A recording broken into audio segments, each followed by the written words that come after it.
তো হ্যালো বন্ধুরা, welcome back. তো চলে এসেছি আরো একটা নতুন ভিডিওতে।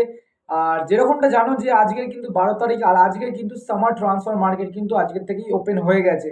তো বিভিন্ন জায়গা থেকে কিন্তু প্রচুর ট্রান্সফার রিলেটেড খবর আছে, বাট আজকের এই ভিডিওতে তোমাদের আমি সঙ্গে শেয়ার করব মোহামেডান স্পোর্টিং ক্লাবের কিন্তু যেই কটা প্লেয়ারকে রিলিজ করেছে আজ, মানে এই সিজনের জন্য। টোটাল আপাতত 6 থেকে 7খানা প্লেয়ার কিন্তু রিলিজ করেছে এই মুহূর্তে, যেরকমটা আপডেট আছে। আর সই কাকে কাকে করাচ্ছে না করাচ্ছে সেইগুলো কিন্তু পরবর্তীকালে তোমাদের আমি আপডেট দেবো। বাট কাকে কাকে রিলিজ করেছে সেই আপডেটটাই তোমাদের আমি এই ভিডিওতে দেবো। তো মোহামেডান সাপোর্টাররা যারা যারা এই ভিডিওটা দেখছো তারা কিন্তু নিজেদের বন্ধুদের সাথে শেয়ার করতে একদম ভুলবে না।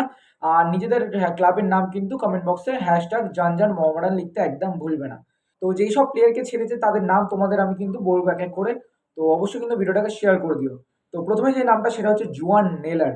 তো এই জুয়ান নেলারের সঙ্গে কিন্তু আর কন্ট্রাক্ট এক্সটেনশন করেনি মোহামেডান স্পোর্টিং ক্লাব। তো যেহেতু তারা আইএসএল এ ট্রান্সফার হয়েছে, তো সুতরাং বুঝতে পারো তারা কিন্তু ভালো মতে, মানে ভালো ঠিকঠাক ভাবনা চিন্তা করে কিন্তু তাদের টিম তৈরি করছে আর প্লেয়ারগুলোকে রিলিজ করছে। তো এক এক করে তোমাদের নামগুলো বলে দিই। জুয়ান নেলারের নাম তো তোমরা শুনে নিলে। তারপর হচ্ছে থাপা, করণদীপ, জেমস, জংটে, তারপরে হচ্ছে কোজলভ, আর হচ্ছে বগদেশ্বর সিং। তো এই কটা প্লেয়ারকে কিন্তু মোহামেডান স্পোর্টিং ক্লাব কিন্তু রিলিজ করেছে নিজেদের নিজেদের স্কোয়াড থেকে।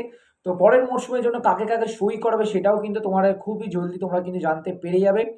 আর এই ভিডিওতে তো আমি লাইক টার্গেট কিন্তু 10টা দিচ্ছি, অবশ্যই লাইকটা টার্গেটটা কমপ্লিট করে দিও। আর নিজেদের বন্ধুর সঙ্গে শেয়ার করতে একদম ভুলো না। আই হোপ তোমাদের এই ভিডিওটা একটু হলেও হেল্পফুল হয়েছে।